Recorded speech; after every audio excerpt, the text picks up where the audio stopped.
Hi folks, Mark Drenick, running for 8th Ward Council in the city of Oneonta. This is the 8th in a series of 9 videos. I hope you found these useful and will aid you in making an informed decision as to who you will vote for on November 5th. When I was my opponent's age, I was working in New York City as an illustrator. And with every new assignment, I found myself staring, as you might expect, at a blank sheet of paper. Now, the thing about a blank sheet of paper is if you have done something and has been successful at it, in my particular case, illustration, the temptation is to do what you have done before. You know, you don't even think about it. You start drawing, and you are solving the problem of, that was presented to you. Illustration is technically problem solving with art. And you find yourself sometimes, without thinking about it, doing kind of a reiteration of what you've done before.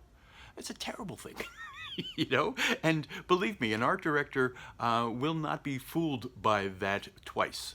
So you have to be creative, you have to be inventive. And that blank sheet of paper provides you, when you approach it as a creative challenge, with a real opportunity. And honestly, potential to do some of your best work. We have a project in the offing, who knows how long down the road, but everyone is aware of the conversations that have surrounded the Railyards in Oneonta. Now, the Railyards come with a host of issues, not the least of which is the toxic nature of the soil, and its need for mitigation before anybody can do anything.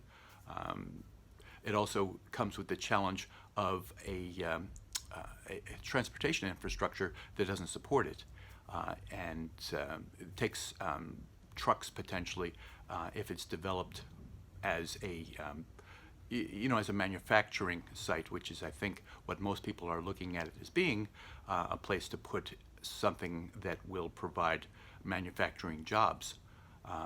You're looking at large trucks barreling through neighborhoods that aren't going to be able to accommodate that. It's all a bad idea. But looking at that blank sheet another way, there's a tremendous amount of potential in the Railyards. So let's think about it for a second. The Railyards are where the Roundhouse existed years ago. In 1906, the Railyards hosted the Roundhouse, and for 25 years, that was the largest roundhouse in the world.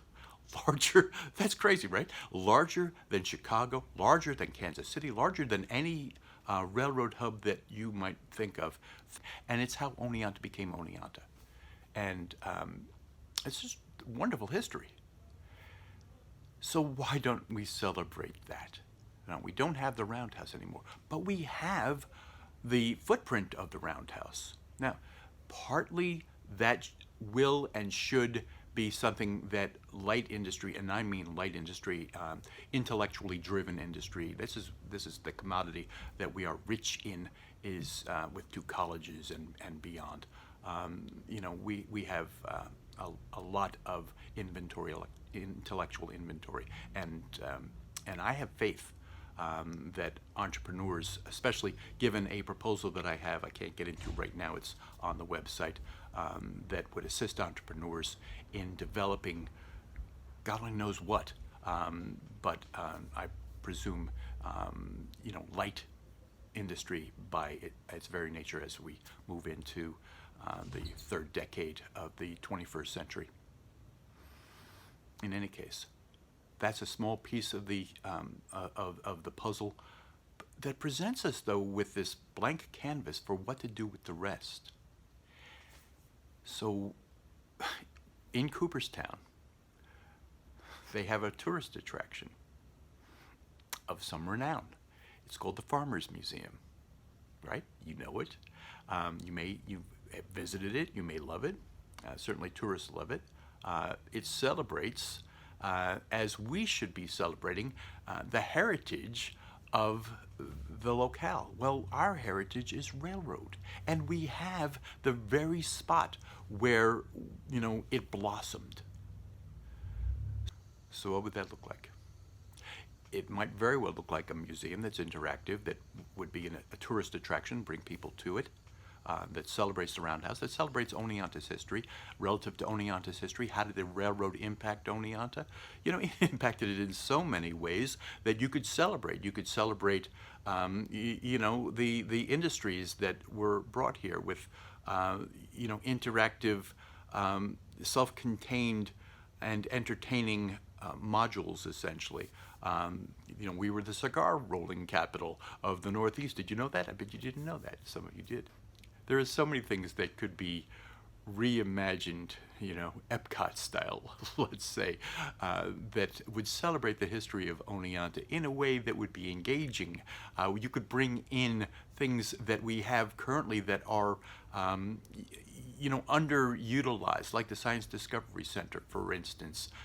There are a lot of things that one can look at that would be, there's the Kids Museum in Binghamton. It's a good model. We could do something similar, but, and the railroad motif could be applied to most of it. The Oneonta motif, the historic motif of Oneonta, could be applied to most of it. Basically, what I'm saying is we could create a tourist attraction of some consequence. It's a thought. It's a blank canvas. The bottom line is we need to work together to sit down and look at this blank canvas and not say, let's do what we've always done. What we need is in an industrial park or whatever. It's not necessarily what we need.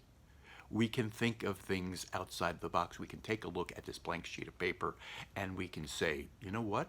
We're all artists. Let's be artists.